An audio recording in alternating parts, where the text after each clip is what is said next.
이란인 20만 명의 돈이 두바이에 있습니다. 설마 미사일을 쏘겠습니까? 아랍에미리트 국방장관의 호언장담은 순식간에 잿더미가 되었습니다. 탄도미사일과 자폭 드론이 쏟아진 지 단 72시간. 부르즈 칼리파 옆 초호화 아파트는 15% 할인에도 팔리지 않았고 14조 원의 거대 자산이 허공으로 증발했습니다. 사우디와 UAE 수뇌부는 사색이 되었습니다. 보복 버튼을 누르는 순간 자국의 정유시설이 불타오를 것을 알기에 피를 토하는 심정으로 이를 악물고 참아야만 했죠. 하지만 벼랑 끝에 몰린 중동의 맹주들이 쥐어짜낸 최후의 동아줄은 미국도 유럽도 아니었습니다. 석유 100년치 싹 다 퍼줄 테니 제발 우리를 살려주십시오. 절체절명의 밤, 이들이 90도로 허리를 굽히며 애원한 그 나라, 딱 3일이면 가능합니다. 대체 대한민국은 중동의 하늘에 무슨 마법을 부린 걸까요? 지금 공개합니다. 자기 지갑에 미사일을 쏘는 바보가 세상에 어딨어. 14조 원, 하루아침에 허공으로 증발해버린 제 자산입니다.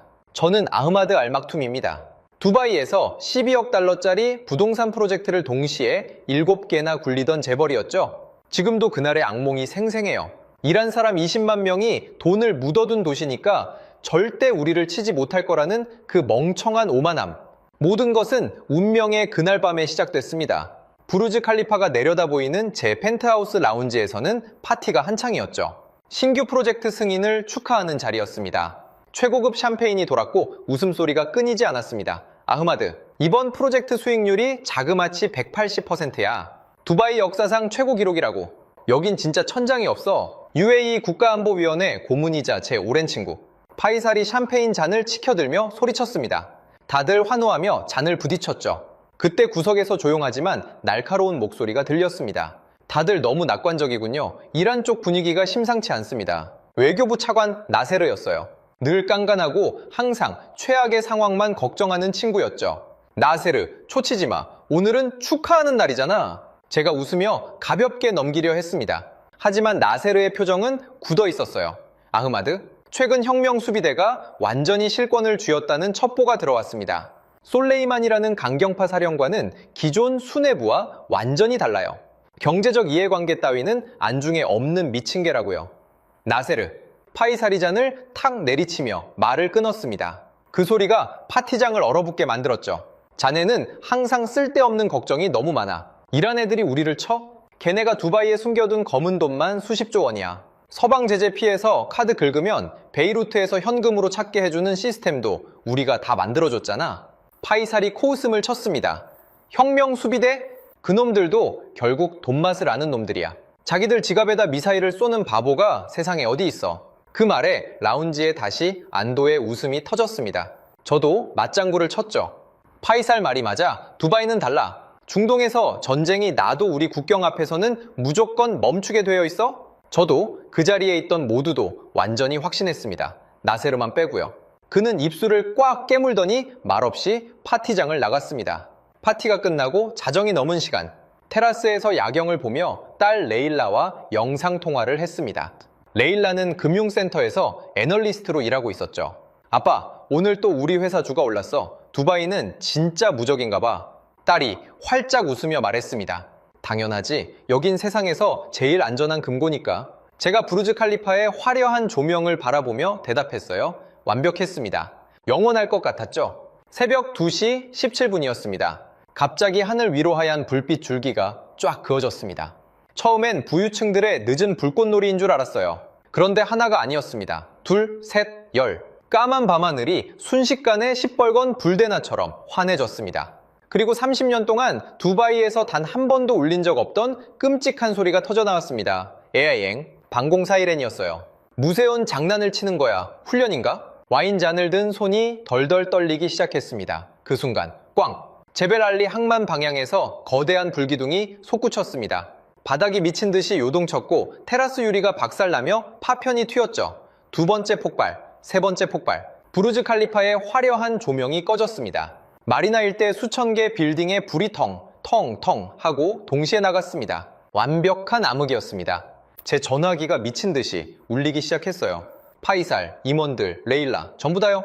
아빠 괜찮아? 금융센터 쪽에도 폭발 소리가. 레일라, 나가지마. 무조건 엎드려 있어. 거실로 뛰어들어 TV를 켰습니다. 모든 채널에서 붉은 자막이 흘러가고 있었어요.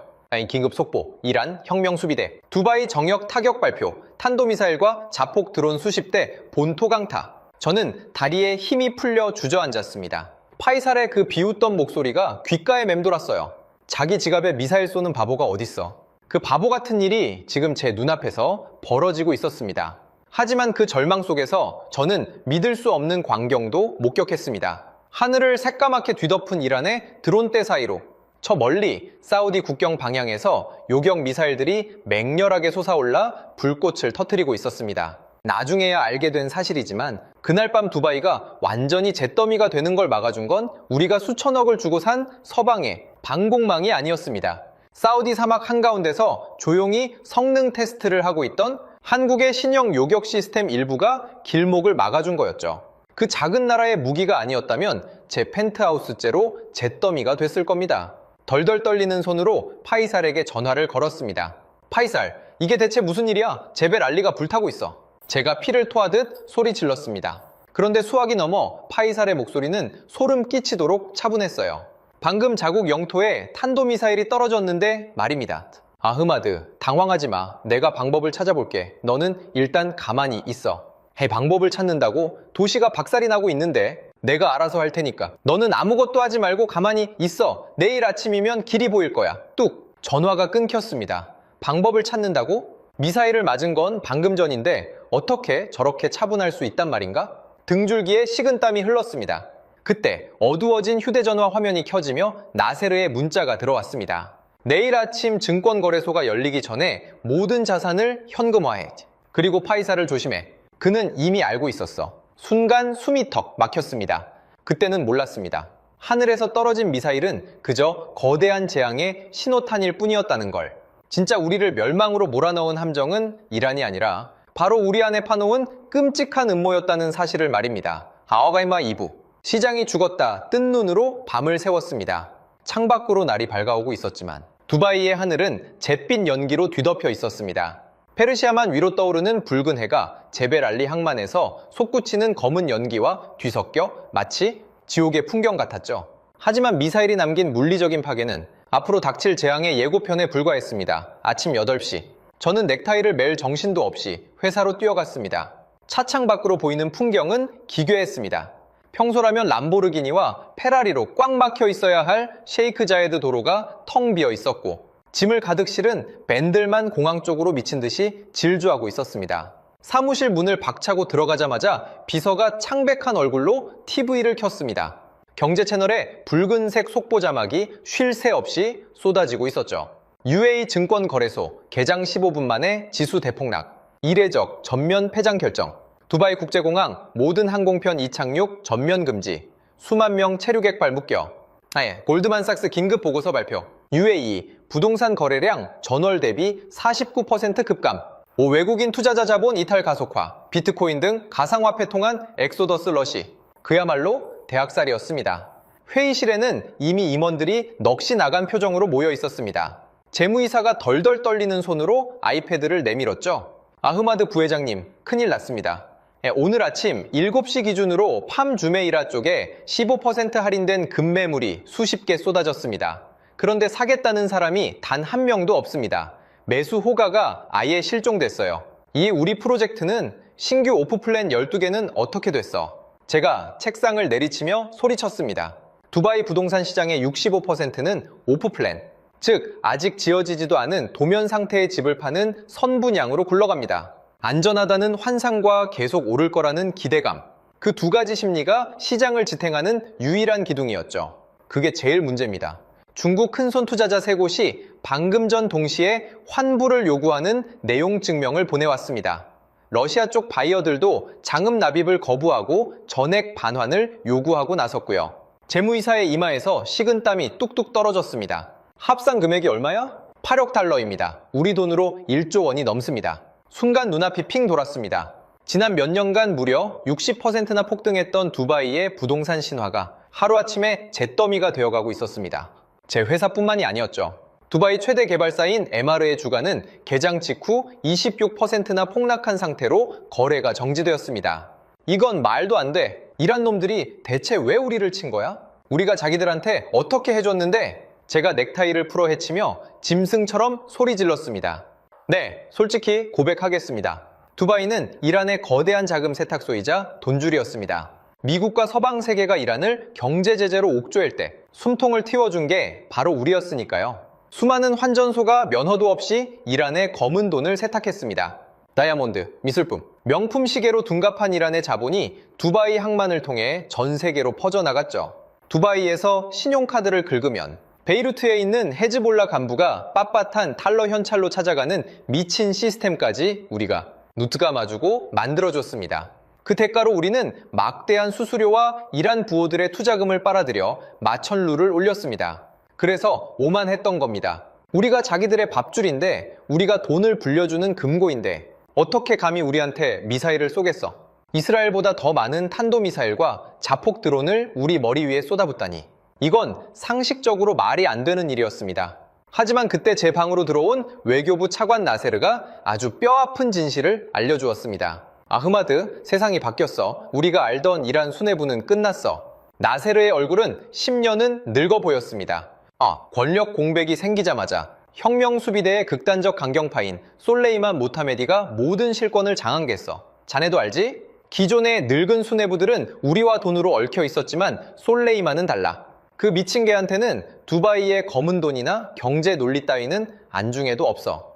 오직 종교적 광기와 적개심뿐이지. 나세르의 말을 듣는 순간 등골이 오싹해졌습니다. 우리가 돈으로 통제할 수 있다고 믿었던 맹수가 사실은 목줄이 끊어진 채 우리 목덜미를 노리고 있었던 겁니다. 그럼 이제 어떻게 해야 해, 나세르?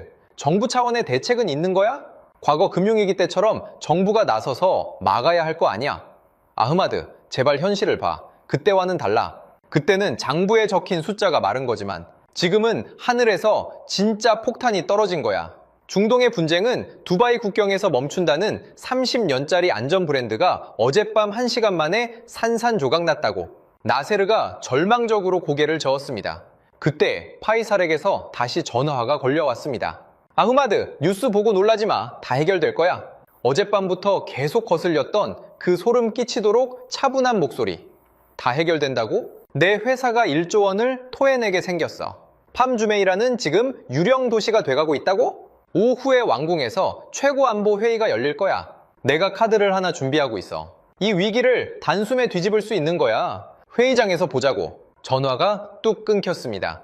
저는 멍하니 휴대전화를 내려다보았습니다. 나세르가 보낸 새벽의 문자가 떠올랐죠. 파이사를 조심해. 그는 이미 알고 있었어. 하늘에서 떨어진 이란의 미사일, 붕괴하는 두바이의 경제, 그리고 너무도 차분한 파이살의 목소리. 이 세 가지가 하나로 연결되는 순간 저는 숨을 쉴 수가 없었습니다. 진짜 폭탄은 이란이 쏜 게 아닐지도 모른다는 공포. 그리고 우리의 피를 말리는 진정한 굴욕은 아직 시작조차 되지 않았다는 사실을 그날 오후 왕궁 회의실에 들어가서야 뼈저리게 깨닫게 되었습니다. 자, 지3부. 보복할 수도 없는 굴욕 오후 2시. 아부다비의 카스르 알 와탄 왕궁. 평소라면 눈이 부시도록 화려한 이 백색의 궁전은 오늘만큼은 거대한 장례식장 같았습니다. 대리석 복도를 걷는 발소리조차 무겁게 가라앉아 있었죠. 저는 두바이 상공회의소 의장 자격으로 긴급 국가안보회의에 참석했습니다. 원탁에는 국가 최고 지도부와 군 수뇌부, 그리고 몇몇 핵심 경제인들이 둘러앉아 있었습니다. 회의실의 공기는 당장이라도 폭발할 것처럼 팽팽했어요. 즉각 보복해야 합니다. 우리의 F-16 블록 60과 미라주 전투기를 총동원해서 이란의 반다르 아바스 해군기지를 초토화해야 합니다. 가만히 있으면 우리는 영원히 조롱거리가 될 겁니다. 공군 참모총장이 주먹으로 테이블을 내리치며 포효했습니다. 그의 눈은 핏발이 서 있었죠. 전적으로 동의합니다. 사우디아라비아 측과도 이미 한 라인이 열려 있습니다.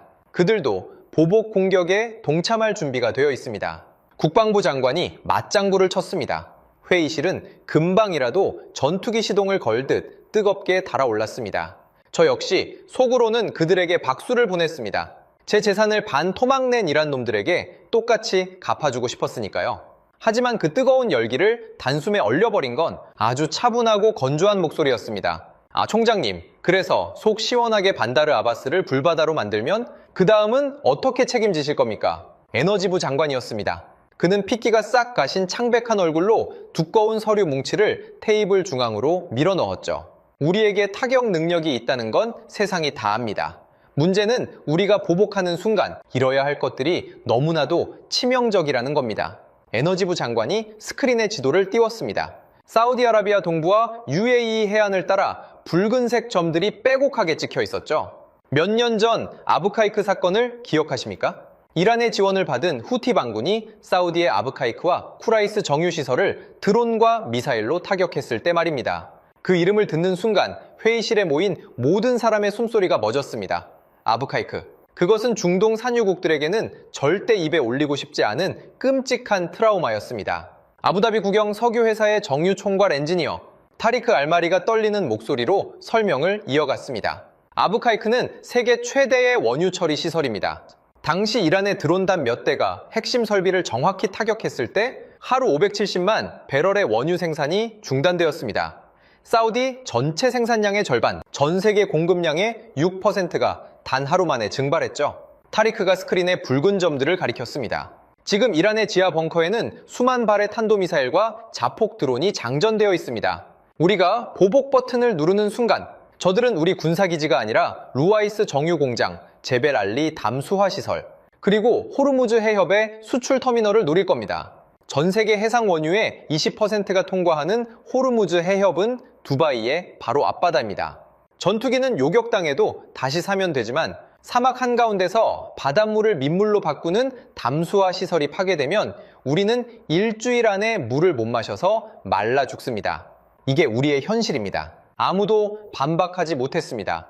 막강한 공군력을 자랑하던 장군들도 고개를 푹 숙였죠. 이게 바로 비대칭 전력의 끔찍한 점입니다. 이번엔 국방정보국장이 참담한 목소리로 말했습니다. 이란이 쏘아에 올리는 샤헤드 드론의 가격은 대당 3,000에서 4,000달러 수준입니다. 우리 돈으로 500만 원도 안 하죠. 반면 우리가 그 고철 덩어리를 막기 위해 쏘는 패트리어트 요격 미사일은 한 발에 400만 달러, 50억 원이 넘습니다. 이란이 하루에 드론 100대씩만 한 달을 쏘아대면 우리는 이란을 타격하기도 전에 국고가 바닥나서 먼저 파산하게 됩니다. 자존심이 무참히 짓밟히는 순간이었습니다. 우리는 최첨단 서방 무기로 무장하고 세계 최고의 부를 누렸지만 결국 수천 달러짜리 고철 드론대 앞에서 벌벌 떠는 인질에 불과했던 겁니다. 정유시설과 담수화 공장, 화려한 마천루라는 너무나 크고 약한 급소를 드러낸 채 말이죠. 속은 시원하게 갚아주고 싶어 미치겠는데 내 집이 다 불타 없어질까봐 주먹을 꽉 쥐고 부들부들 떨면서도 참아야만 하는 굴욕. 그게 그날 회의실을 짓누르던 참혹한 공기였습니다. 그때 침묵을 깨고 파이살이 자리에서 일어났습니다. 우리가 미국제 패트리어트에 엄청난 비용에 허덕이고 있다는 건 사실입니다. 그리고 미국이 우리를 완벽하게 지켜주지 못한다는 것도 어젯밤 증명됐죠. 그래서 제가 완벽하고 현실적인 대안을 가져왔습니다. 파이살의 눈이 번쩍거렸습니다. 중국입니다. 회의실이 술렁거렸습니다. 나세르가 미간을 찌푸리며 물었죠. 중국, 지금 미국제 무기도 뚫리는 마당에 중국제 방공망을 들여오자고. 나세르 차관, 세상이 얼마나 빨리 변하는지 모르는군요. 파이살이 준비해온 태블릿을 스크린에 연결했습니다. 화면에는 주하이 에어쇼에서 공개됐던 중국의 최신형 레이더 YLC-22와 HQ-19 방공 미사일 시스템의 영상이 흘러나왔습니다. 이 시스템은 스텔스 표적까지 정확하게 추적해 요격할 수 있습니다. 무엇보다 가격이 패트리어트의 3분의 1 수준입니다. 드론대를 상대로 한 소모전에서 우리가 이길 수 있는 유일한 카드입니다. 파이살이 회의실을 천천히 둘러보며 말을 이었습니다. 가장 중요한 건 중국은 이란과도 끈끈한 관계라는 겁니다. 우리가 중국의 방공망을 전면 도입하면 이란도 함부로 우리를 공격하지 못합니다. 중국의 심기를 건드릴 수는 없을 테니까요. 일종의 지정학적 방패가 되어주는 셈입니다. 저를 포함한 경제인들의 눈빛이 흔들리기 시작했습니다. 솔직히 솔깃했습니다. 비용도 저렴하고 이란을 견제할 정치적 효과까지 있다니 지푸라기라도 잡고 싶은 우리에겐 달콤한 구원의 동아줄처럼 보였죠. 하지만 나세르는 달랐습니다.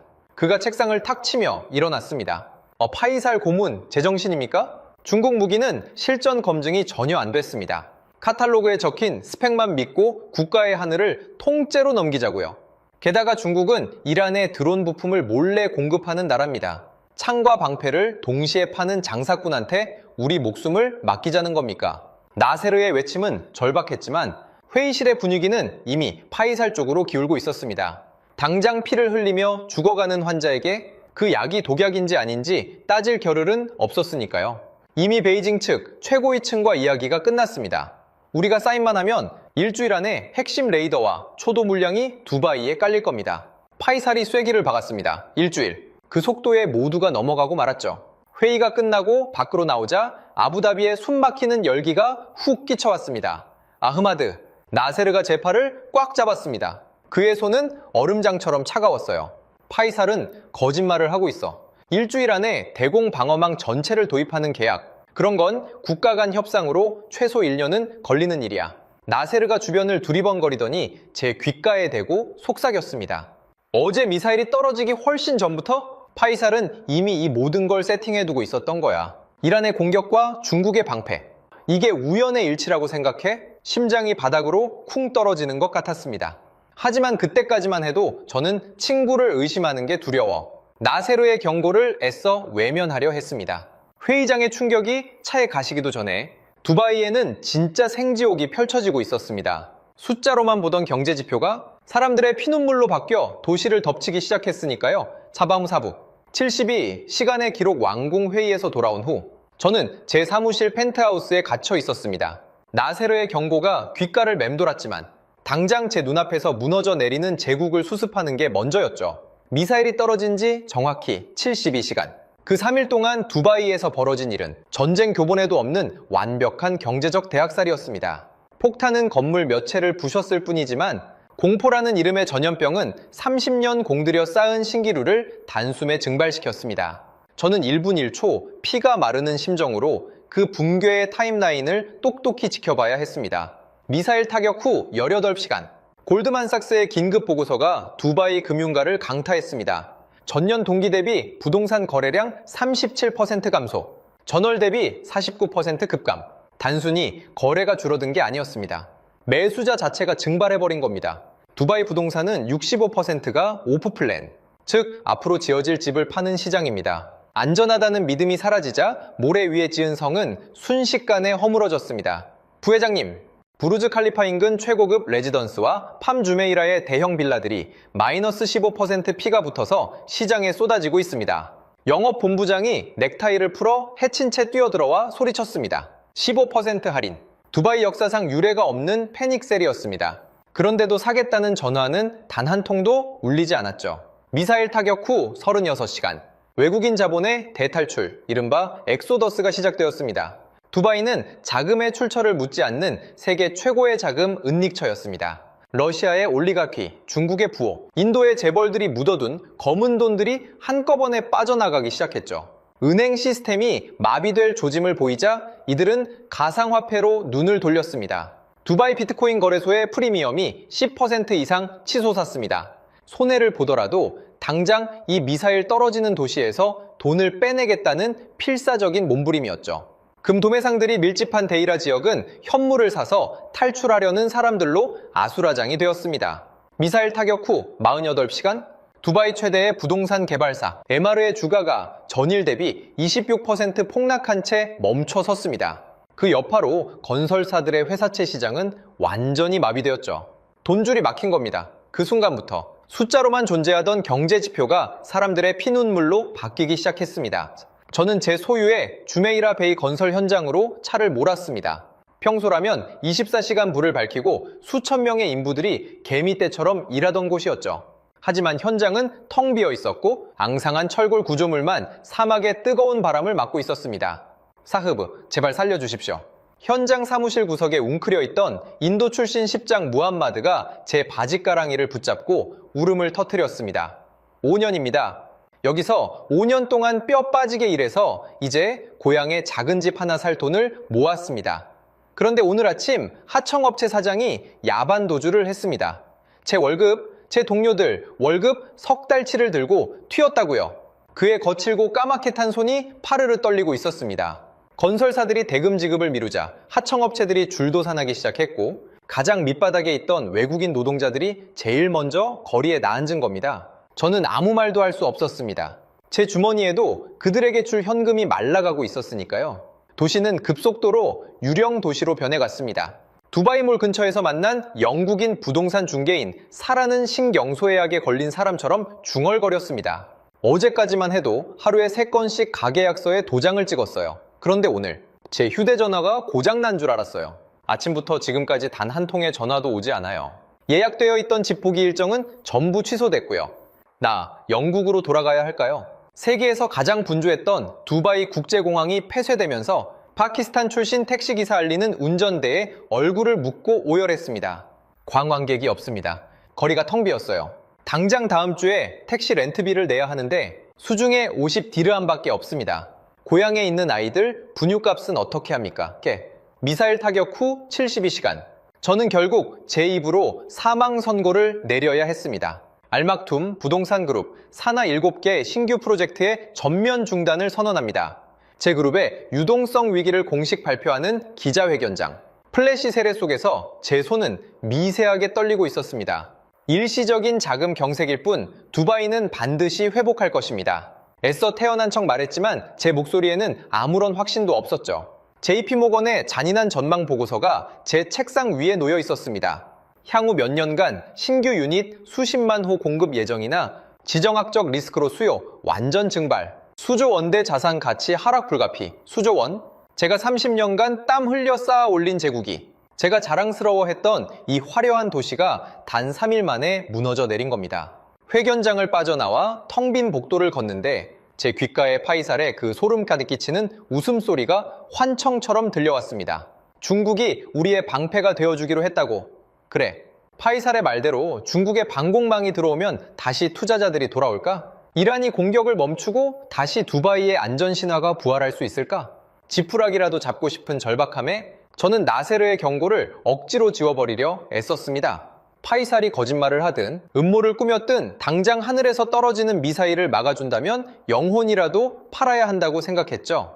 하지만 진짜 지옥은 아직 문조차 열리지 않은 상태였습니다. 다음날 아침 파이살이 구세주처럼 모시고 온 중국 대표단과의 비밀 미팅에 참석했을 때 저는 두바이를 통째로 집어삼키려는 훨씬 더 거대하고 끔찍한 괴물의 아가리 속으로 제 발로 걸어 들어갔다는 걸 깨달았습니다. 자행차 오부. 파이살의 해결책 다음날 오전 10시. 두바이 국왕의 비공개 영빈관. 분위기는 전날 아부다비 안보회의와는 완전히 달랐습니다. 패닉과 무력감으로 얼룩졌던 어제와 달리 오늘 회의실에는 묘한 기대감과 흥분이 감돌고 있었죠. 상석에는 파이살이 앉아 있었고 그 맞은편에는 말끔한 검은색 정장 차림의 중국인 3명이 자리하고 있었습니다. 가슴에 달린 붉은색 배지가 그들이 중국 국영 방산기업 폴리테크놀로지 소속임을 조용히 말해주고 있었죠. 여러분, 우리의 구원자들을 소개합니다. 파이살이 과장된 몸짓으로 중국 대표단을 가리켰습니다. 그의 눈은 승리감에 도취된 듯 번들거리고 있었어요. 어제 회의에서 말씀드린 대로 베이징 측에서 이란의 추가 도발을 억제하고 두바이의 하늘을 완벽하게 틀어막을 솔루션을 제안해 왔습니다. 자, 보시죠. 회의실 스크린이 켜지며 화려한 3D 그래픽 영상이 재생되었습니다. 광활한 사막 한가운데 거대한 안테나가 돌아가고 그 위로 가상의 미사일과 드론대가 벌떼처럼 날아오더니 순식간에 요격되는 장면이었죠. 중국의 최신형 3D 위상 배열 레이더 YLC-2와 HQ-19대공 미사일 시스템의 통합 방어망입니다. 중국 대표단 중 가장 연장자인 리우 이사가 유창한 영어로 설명을 시작했습니다. 우리의 YLC-II 레이더는 미국의 패트리어트 시스템도 놓치는 초소형 드론은 물론 스텔스 전투기까지 완벽하게 추적해냅니다. 여기에 고도 150km의 탄도미사일 요격 능력을 갖춘 HQ-19를 결합하면 두바이는 그야말로 뚫리지 않는 강철돔을 갖게 되는 겁니다. 리우 이사는 태블릿을 조작해 다음 화면을 띄웠습니다. 하지만 우리의 진짜 제안은 무기 자체가 아닙니다. 그가 의미심장한 미소를 지었습니다. 우리가 이 방어망을 두바이에 구축하는 순간 이란은 더 이상 이 도시를 향해 미사일 버튼을 누를 수 없습니다. 이란의 최대 무기 수입국이자 원유 수출국이 어디입니까? 바로 우리 중국입니다. 중국의 군사자산과 인력이 깔려있는 두바이를 타격한다는 건 베이징의 심기를 거스르겠다는 뜻이니까요. 우리는 단순한 방패가 아니라 이란을 찍어 누를 지정학적 보증 수표를 제공하는 겁니다. 순간 회의실에 짧은 탄성이 터져나왔습니다. 저 역시 솔깃했죠. 미국이 주저하는 사이 중국이 그 빈자리를 치고 들어와 완벽한 방패막이가 되어주겠다니. 도입 조건은 어떻습니까? 제가 참지 못하고 물었습니다. 당장 제 회사의 주가가 반토막난 상황에서 가장 중요한 건 속도와 비용이었으니까요. 가격은 미국제 패트리어트 시스템 도입 비용의 30% 수준입니다. 게다가 리우 이사가 파이살과 시선을 교환하며 말을 이었습니다. 당장 일주일 안에 핵심 레이더와 요격 미사일 1차 포대를 두바이 외곽과 제벨 알리 항만 근처에 실전 배치하겠습니다. 전 세계 언론을 통해 두바이의 안전이 회복되었음을 선포하는 거죠. 일주일이요? 그게 물리적으로 가능한 일입니까? 다른 참석자가 놀라 물었습니다. 우리는 중국입니다. 불가능은 없죠. 리우 이사가 자신만만하게 대답했습니다. 회의실의 공기는 완전히 파이살 쪽으로 넘어갔습니다. 가격, 속도, 정치적 효과까지. 이보다 완벽한 제안은 없어 보였죠. 다들 안도의 한숨을 쉬며 고개를 끄덕이고 있을 때였습니다. 잠깐, 회의실 구석에 팔짱을 끼고 앉아있던 나세르가 낮게 으르렁거렸습니다. 리우 이사, 당신들 HQ-19 시스템이 스텔스기도 잡고 탄도미사일도 완벽하게 요격한다고 했소. 그렇습니다만, 그런데 어쩌지? 내 정보망에 따르면 그 시스템은 주하이 에어쇼에서 브로슈어로만 공개됐을 뿐 단 한 번도 제대로 된 실전 검증을 거친 적이 없는데 나세르가 서류철을 책상 위로 툭 던졌습니다. 게다가 당신들 한 손으로는 우리한테 방패를 팔면서 다른 한 손으로는 이란 혁명 수비대에 드론 핵심 부품과 탄도미사일 유도 장치를 밀수출하고 있잖아. 이란이 어제 쏜 미사일의 뇌관이 당신들 기술로 만들어진 거 아니야. 회의실이 찬물을 끼얹은 듯 조용해졌습니다. 리우 이사의 얼굴이 굳어졌고 파이살의 눈썹이 꿈틀거렸죠. 나세르 차관, 외교적 결례를 범하지 마시오. 파이살이 책상을 치며 벌떡 일어났습니다. 지금 우리 도시가 불타고 경제가 박살나고 있어. 불을 꺼주겠다는 사람한테 소방 호스의 원산지를 따질 때야? 당장 내일이라도 이란이 두 번째 미사일을 쏘면 자네가 막을 건가? 파이살의 일갈에 나세르는 씁쓸하게 입술을 깨물 뿐 더 이상 반박하지 못했습니다. 명분이 아무리 옳아도 생존의 공포 앞에서는 무용지물이었으니까요. 결국 회의는 파이살의 뜻대로 마무리되었습니다. 중국과의 방공망 도입 양해각서 서명식 일정이 그 자리에서 확정됐죠. 다들 안도하며 회의실을 빠져나가는데 저는 발걸음이 떨어지지 않았습니다. 머릿속에서 경고등이 미친 듯이 울리고 있었거든요. 회의장을 나오자마자 나세르가 제 팔을 낚아채듯 끌고 인적 없는 복도 구석으로 들어갔습니다. 그의 소나귀 힘이 어찌나 센지 뼈가 부서질 것 같았죠. 아흐마드, 정신 차려. 자네도 사업가잖아? 계산을 해보라고? 나세르가 주변을 경계하며 숨 가쁘게 속삭였습니다. 어제 새벽에 미사일이 떨어졌어. 그런데 중국 국영기업 임원들이 오늘 아침 완벽한 제안서와 프레젠테이션 자료를 들고 두바이에 나타났다. 심지어 일주일 안에 미사일 포대를 실전 배치하겠다고? 순간 제 머릿속에 번쩍하고 번개가 쳤습니다. 군사 시스템을 타국에 배치하는 건 수개월, 길게는 몇 년에 걸친 복잡한 조율과 수송 계획이 필요한 일입니다. 그런데 일주일? 그건 중국 측이 미사일 포대를 실은 수송선을 이미 며칠 전부터 걸프만 근처에 띄워놓고 대기시켰다는 뜻이었습니다. 이건 우연이 아니야. 제 목소리가 파르르 떨렸습니다. 그래, 이란의 미사일 타격과 중국의 방공망 제한. 이건 하나의 완벽한 각본이야. 두바이의 하늘을 차지하기 위해 아주 오래전부터 짜여진 판이라고. 나세르가 품에서 구겨진 서류 한 장을 꺼내 제 눈앞에 들이밀었습니다. 파이살, 그 미친놈이 무슨 짓을 했는지 봐. 내가 어젯밤 스위스 정보국 라인을 통해 빼낸 파이살의 차명 계좌 내역이야.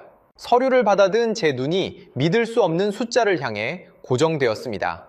홍콩과 싱가포르를 거쳐 들어온 돈 5천만 달러? 입금된 날짜를 봐. 어제였습니다. 이란의 미사일이 제벨 알리를 불태우고 제 부동산 제국이 반토막나던 바로 그 순간에 누군가 파이살의 스위스 계좌로 700억 원이 넘는 거액을 꽂아 넣은 겁니다. 누구야? 누가 보낸 돈이야? 제가 떨리는 목소리로 묻자 나세르가 끔찍한 진실을 토해냈습니다. 아이돈의 출처를 추적했어.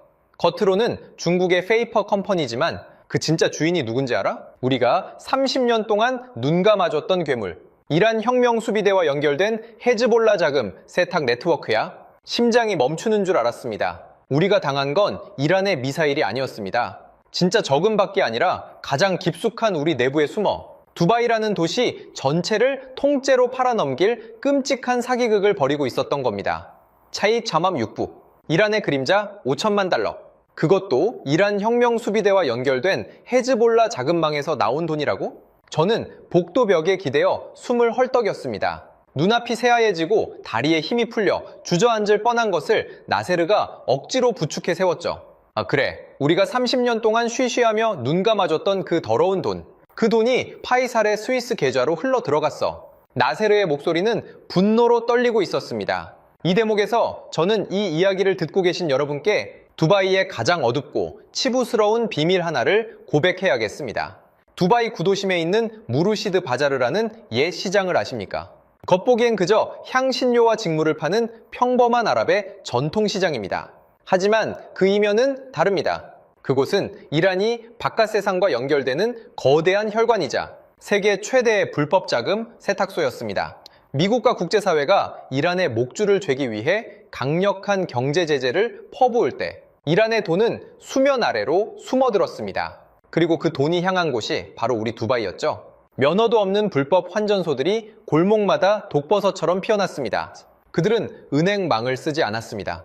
이란에서 넘어온 돈은 순식간에 수십억짜리 다이아몬드, 스위스제 명품 시계, 고급 미술품으로 둔갑해 국경을 넘었습니다. 페이퍼 컴퍼니를 세워 허위 인보이스를 발행하고 수입 단가를 조작하는 건 기본이었죠. 심지어 두바이의 금은방에서 신용카드를 긁으면 레바논 베이루트의 뒷골목에서 헤즈볼라 조직원이 그 금액만큼의 달러 현찰을 챙겨가는 마법, 같은 시스템까지 돌아가고 있었습니다. 미국 재무부가 추산한 바에 따르면 이란 혁명수비대 쿠드스군이 이런 불법 환전 네트워크를 통해 헤즈볼라에 송금한 돈만 10억 달러가 넘습니다. 우리 두바이 정부가 그걸 몰랐을까요? 천만의 말씀입니다.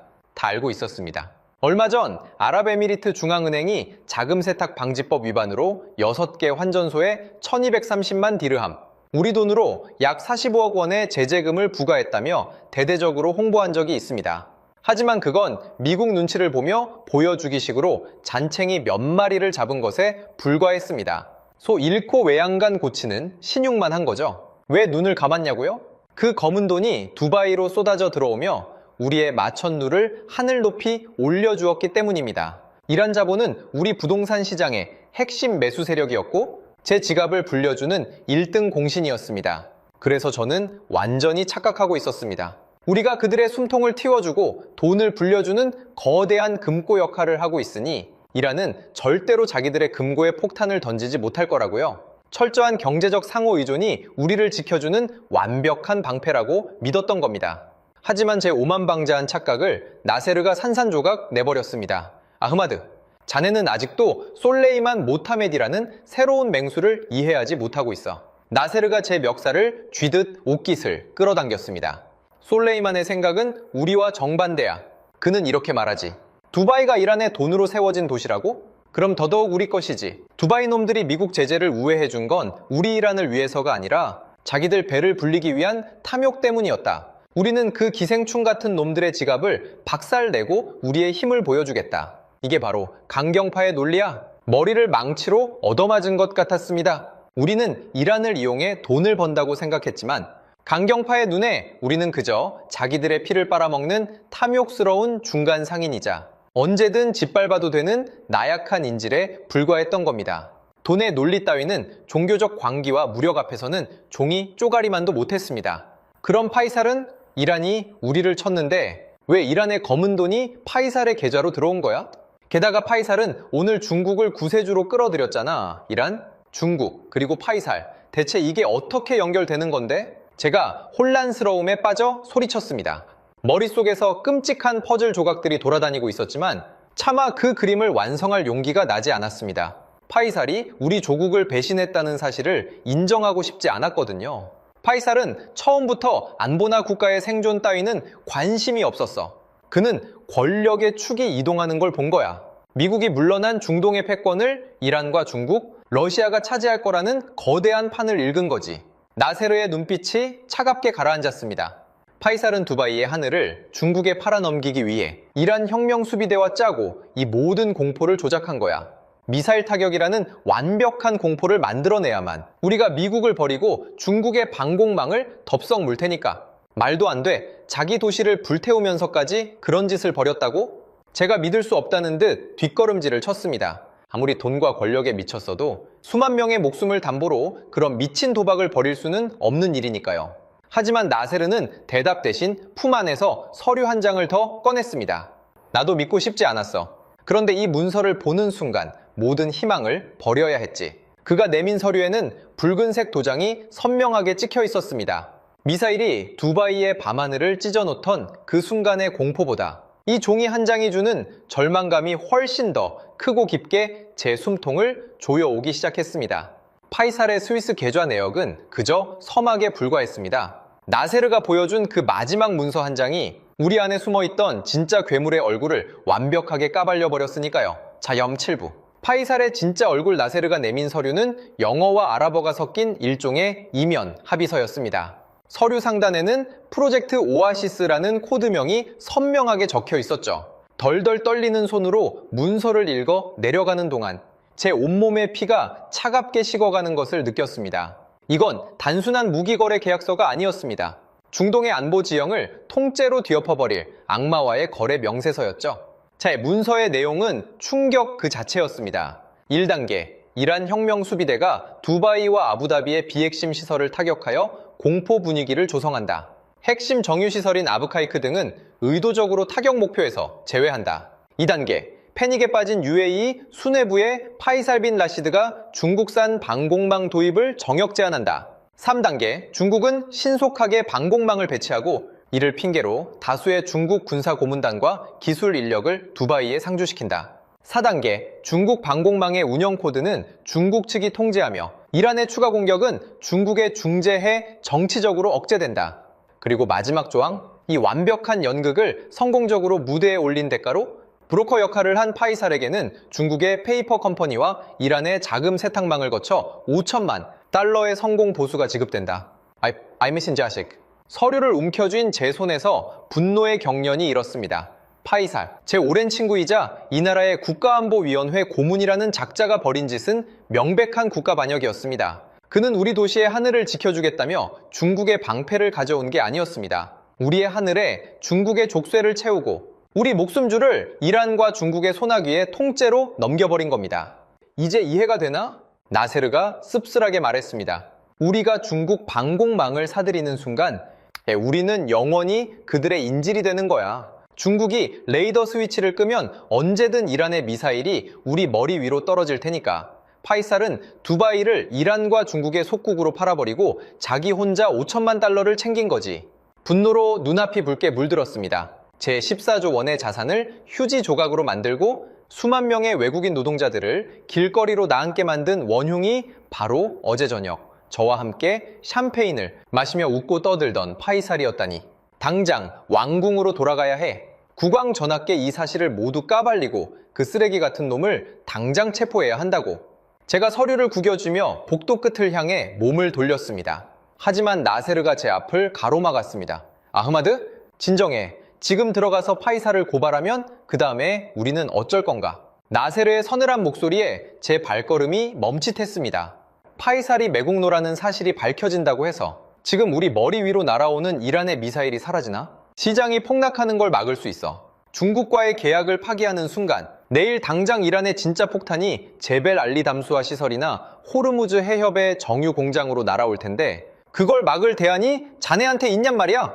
그의 외침이 제 심장에 비수처럼 꽂혔습니다. 나세르의 말이 맞았습니다. 우리는 인질이었습니다. 파이살의 멱살을 잡고 그의 더러운 속셈을 폭로해봤자 우리에게 날아오는 총알을 막을 방패가 없다면 결국 죽는 건 우리뿐이었습니다. 속이 터질 듯한 분노와 치욕을 삼키고 파이살과 중국이 내민 그 굴욕적인 방패 뒤에 숨는 것 외에는 정말 아무런 선택지가 없는 것처럼 보였습니다. 무력감이 온몸을 짓눌렀습니다. 제가 평생을 바쳐 이룩한 제국이, 제가 사랑했던 이 찬란한 도시가 이렇게 허무하게 남의 나라 발밑에 엎드려야 하다니. 눈물이 왈칵 쏟아졌습니다. 정말 방법이 없는 건가? 우리 스스로를 지킬 방법이? 제가 벽에 이마를 기대고 흐느끼듯 물었습니다. 나세르는 한참 동안 대답이 없었습니다. 긴 침묵 끝에 그가 무거운 입을 열었습니다. 한 가지, 마지막 카드가 있긴 해. 제가 고개를 번쩍 들었습니다. 아주 조용히. 10년 동안 모래 폭풍 속에서 실력을 증명해 온 사람들이 있어. 그들이라면 어쩌면 이 미친 판을 뒤집을 수 있을지도 몰라. 그게 누군데? 미국이야? 프랑스야?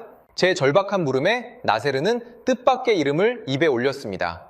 한국. 순간 저는 제 귀를 의심했습니다. 한국이라고? 솔직히 고백하건대 제 머릿속에 떠오른 한국의 이미지는 K-팝이나 삼성 스마트폰, 아니면 성능 좋은 에어컨을 만드는 나라 정도였습니다. 무기, 방산. 그런 건 미국이나 유럽의 강대국들만이 다룰 수 있는 전유물이라고 생각했죠. 중동의 맹수들이 득실거리는 이 피비린내 나는 전쟁터에 저 멀리 동아시아의 작은 나라가 대체 무슨 수로 우리의 방패가 되어준단 말입니까? 나세르, 지금 농담하는 건가? 한국, 그 작은 나라가 이란의 미사일을 어떻게 막는다고? 제가 실망감에 찬목소리로 쏘아붙였습니다. 하지만 나세르의 눈빛은 그 어느 때보다 진지했습니다. 아흐마드, 나도 처음엔 자네처럼 생각했어. 하지만 이 자료를 보고 나면 자네 생각도 180도 달라질 거야. 나세르가 서류 가방에서 두꺼운 파일 하나를 꺼내 제 손에 쥐어주었습니다. 파일 겉면에는 극비 마크가 찍혀 있었고 그 아래로 믿을 수 없는 수치와 기록들이 빼곡히 적혀 있었습니다. 그 자료를 읽어 내려가며 저는 제 평생의 편견이 산산이 부서지는 것을 느꼈습니다. 그리고 잠시 후 두바이 공항에 굳게 닫힌 활주로에 국정마크를 지운 정체불명의 수송기 한 대가 어둠을 뚫고 조용히 착륙했습니다. 그 수송기에서 내린 사람들이 벼랑 끝에 몰린 우리에게 내민 조건은 상상을 초월하는 것이었습니다. 그들은 무기를 팔러 온 장사꾼이 아니었습니다. 우리 도시의 운명을 통째로 바꿔놓을 진짜 기적의 시작이었죠. 가이니치난 8부. 조용히 온 사람들, 두바이 알 막툼, 국제공항, VVIP, 전용 활주로. 텅 빈 어둠 속에서 프로펠러 소리를 낮춘 군용 수송기 한 대가 미끄러지듯 착륙했습니다. 국정마크도 인식번호도 없는 그 회색 수송기에서 내린 사람들은 단 4명뿐이었습니다.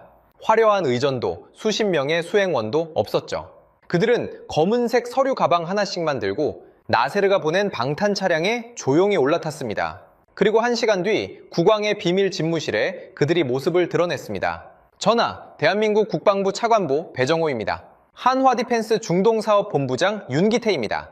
그들의 첫인상은 제가 생각했던 무기상의 모습과는 완전히 달랐습니다. 으스대거나 과장된 몸짓 없이 단단하고 바위 같은 묵직함이 느껴졌죠. 솔직히 저는 여전히 반신반의했습니다.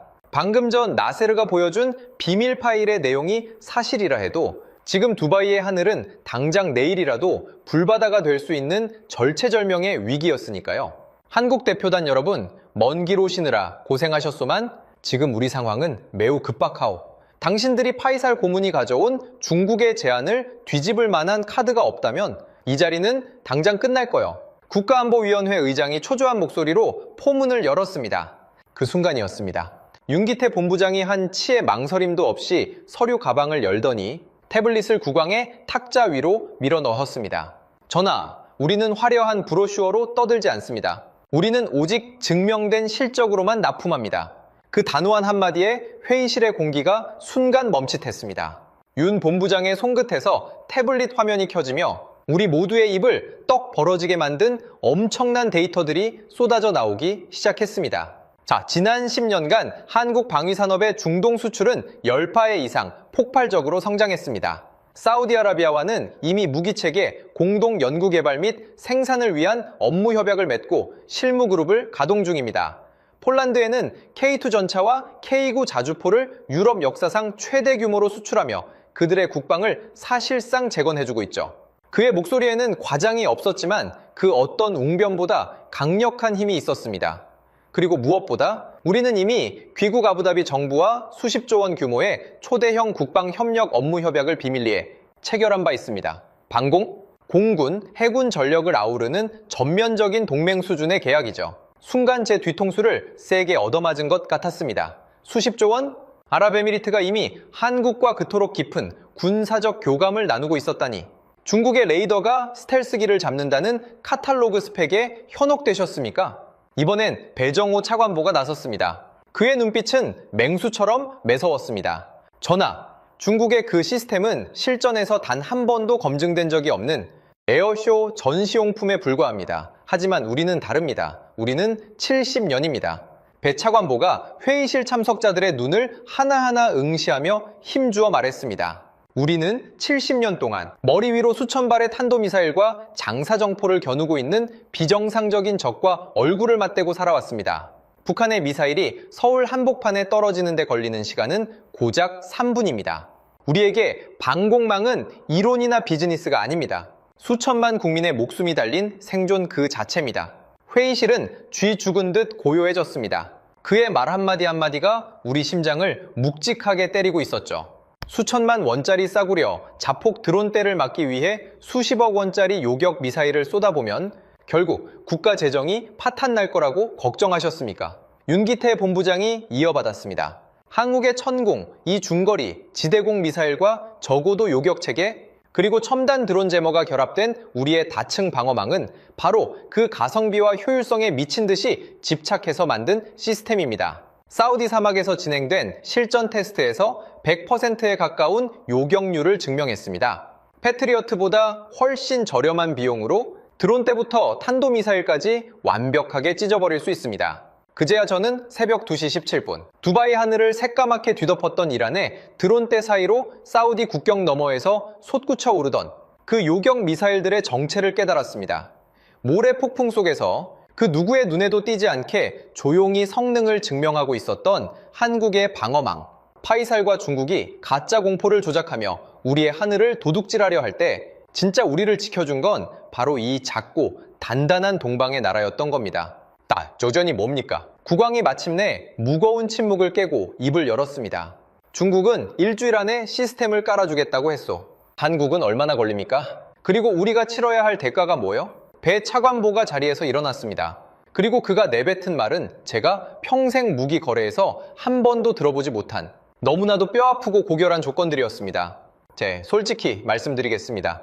우리가 두바이를 돕는 데는 3가지 절대적인 조건이 있습니다. 이 조건이 수용되지 않는다면 우리는 이 길로 비행기를 타고 돌아가겠습니다. 그의 단호한 선언에 제 침이 꼴깍 넘어갔습니다. 첫째, 향후 진행될 모든 방산거래와 자금 흐름은 100% 투명해야 합니다. 이란의 제재를 우회하는 환전소 네트워크나 검은 돈의 유입은 완벽하게 청산하십시오. 우리는 깨끗하지 않은 돈과는 엮이지 않습니다. 파이살과 결탁해 우리를 위협했던 그 더러운 돈줄을 스스로 끊어내라는 정당하지만 뼈아픈 요구였습니다. 둘째, 우리는 단순히 무기만 팔고 떠나는 장사꾼이 아닙니다. 두바이에 한국아랍에미리트 국방기술협력센터를 세울 것입니다. 귀국의 엔지니어들에게 우리 기술의 원리부터 운용법까지 모두 가르치겠습니다. 단, 기술을 빼먹고 우리를 토사구팽하는 짓은 용납하지 않습니다. 진정한 파트너십을 원합니다. 그리고 마지막 셋째, 윤 본부장이 마이크를 잡고 조금은 누그러진 하지만 진심이 담긴 목소리로 말했습니다.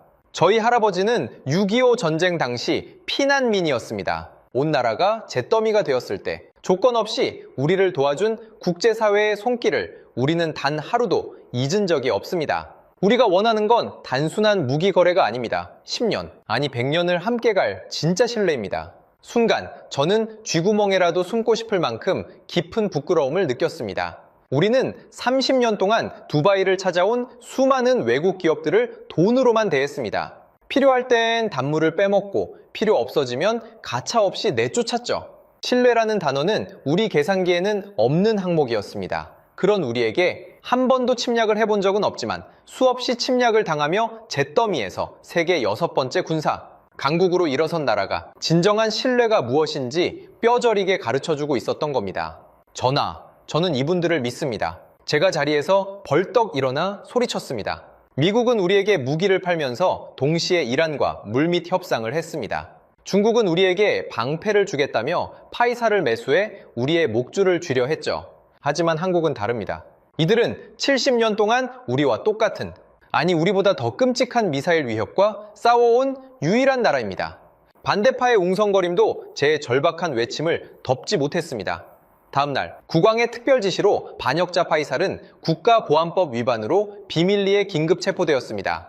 그리고 그가 중국과 맺으려던 프로젝트 오아시스는 휴지 조각처럼 폐기되었죠. 대신 그 빈자리는 한국과의 전면적인 국방경제동맹이라는 거대한 역사로 채워지기 시작했습니다. 하야업 9부. 강철매의 첫 비행 한국과의 협약에 사인이 떨어진 그날 밤부터 두바이의 시계는 미친 듯이 빨라졌습니다. 저는 도저히 잠을 이룰 수가 이제 없어 다시 사무실로 나갔습니다. 그런데 새벽 4시 제벨알리 항만 쪽에서 들려오는 굉음의 창가로 달려갔죠. 거대한 한국 국적의 화물선들이 항만에 줄지어 입항하고 있었습니다. 갑판 위에는 푸른 천으로 덮인 거대한 컨테이너들이 산처럼 쌓여 있었어요. 부회장님, 한국 측이 사우디 사막에 배치해 두었던 청웅 2포대의 일부와 적어도 요격 시스템을 즉시 전용해서 보내왔답니다. 비상항공편으로 정비 인력 200명도 이미 도착했고요. 비서가 헐떡이며 보고했습니다. 저는 망원경으로 그 광경을 지켜보며 입을 다물지 못했습니다. 중국이 일주일을 자랑할 때 한국은 그 절반의 시간 만에 진짜 무기를 두바이 땅에 실어 나르고 있었던 겁니다. 말이 아니라 행동이었죠. 다음 날 새벽, 솔레이만의 이란은 우리의 변심을 응징하기 위해 두 번째 발톱을 드러냈습니다. 부회장님, 비상입니다. 이란 쪽에서 자폭 드론 40대 이상이 호르무즈 해협을 넘어 두바이 방향으로 날아오고 있습니다. 저는 사색이 된 채 옥상으로 뛰어 올라갔습니다. 새벽 하늘 저편에서 검은 점들이 벌떼처럼 다가오는 것이 보였어요. 또다시 그날 밤의 악몽이 반복되는 줄 알았습니다. 하지만 그 순간이었습니다. 쉬익, 쾅! 도시 외곽의 사막에서 새하얀 화염을 뿜으며 무언가가 솟구쳤습니다. 한 발이 아니었습니다. 5발, 10발, 20발.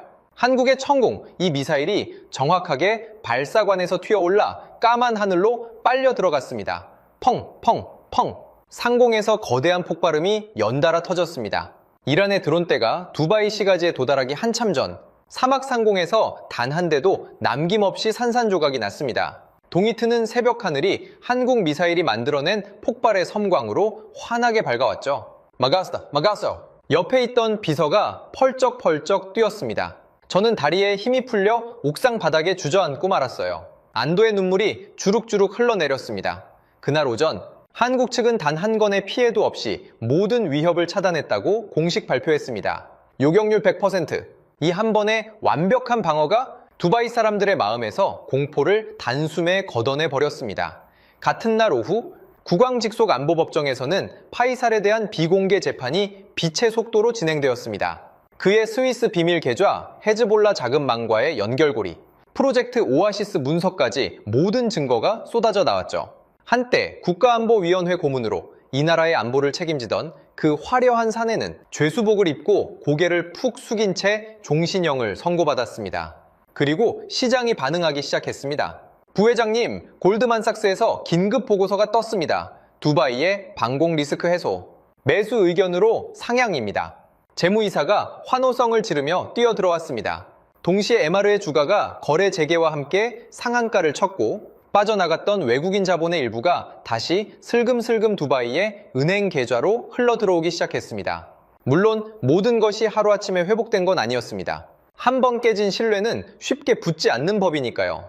하지만 적어도 우리는 더 이상 인질이 아니었습니다. 우리 머리 위에 우리가 직접 선택한 그리고 실제로 작동하는 진짜 방패가 펼쳐졌으니까요. 개후의 10부, 절반의 회복, 그날의 악몽으로부터 14일이 지났습니다. 두바이 마리나의 스카이라인에는 다시 불이 켜졌습니다. 증권거래소는 거래를 재개했고 알 막툼 국제공항에는 다시 관광객들이 캐리어를 끌고 들어오기 시작했죠. 겉보기에는 예전의 활기를 되찾은 듯 했습니다. 하지만 제 주머니 사정은 달랐습니다. 부동산 거래량은 회복세를 보이고 있지만 여전히 폭락 이전의 60% 수준에 머물러 있습니다. 시티은행의 냉정한 분석대로 향후 몇 년간 자산 가치가 서서히 우하향할 것이라는 꼬리표가 붙어버렸죠. 영원히 꺼지지 않을 것 같던 두바이의 거품이 절반쯤 거친 셈입니다. 아빠, 그래도 우리 최악은 피했잖아? 제 사무실 소파에 앉아 커피를 마시던 레일라가 옅은 미소를 지으며 말했습니다. 그래, 최악은 피했지. 저는 창밖으로 보이는 제벨알리 항만을 바라보며 고개를 끄덕였습니다. 항만 주변 사막에는 한국의 청웅 2형 지대공 미사일 포대가 촘촘하게 박혀 있습니다. 며칠 전 있었던 실전 요격에서 이란의 자폭 드론 40여 대를 단 한 대도 남기지 않고 완벽하게 산산조각 내며 그 위력을 증명했죠. 그 압도적인 퍼포먼스 앞에 이란 강경파의 도발 시위도 슬그머니 자취를 감추었습니다. 더 놀라운 변화는 두바이 외곽에 세워진 한국 UAE 국방기술협력센터에서 일어나고 있었습니다. 며칠 전 센터를 방문했을 때 저는 눈을 의심했습니다.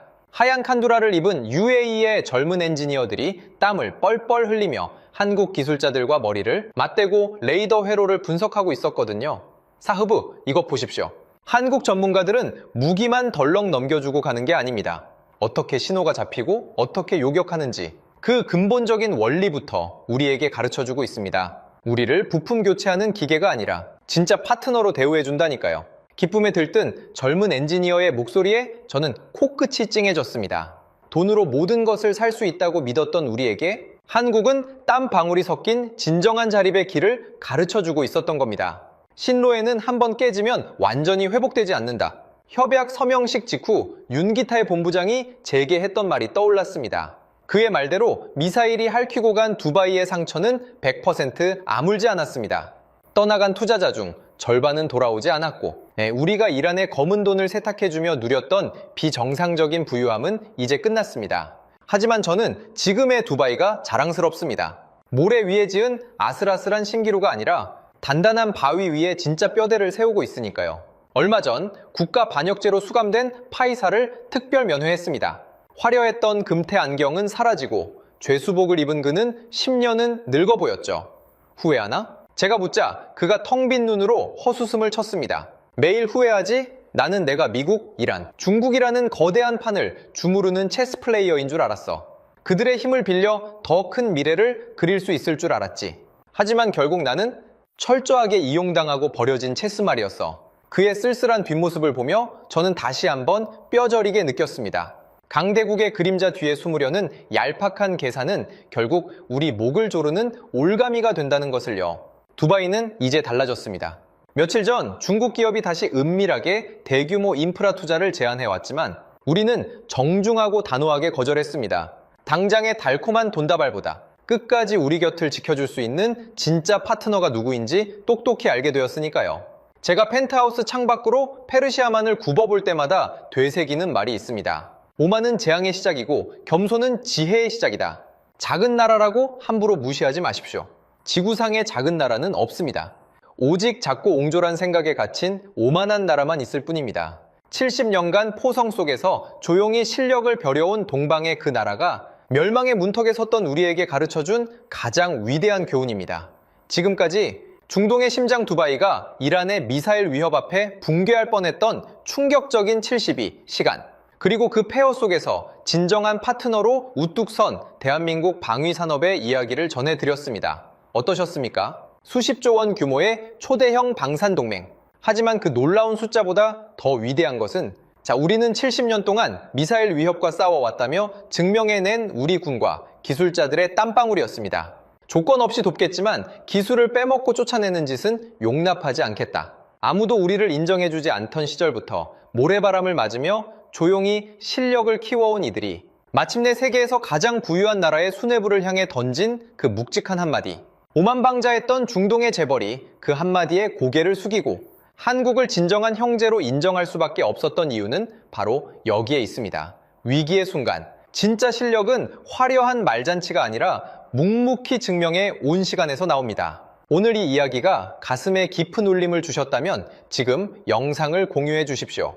여러분의 공유 버튼 클릭 한 번이 척박한 사막 한가운데서 대한민국의 이름을 빛내고 있는 우리 기술자들의 피땀 어린 노력을 전 세계에 알리는 강력한 무기가 됩니다. 가슴이 뜨거워지셨다면 지금 당장 댓글에 자랑 두 글자만 남겨주십시오.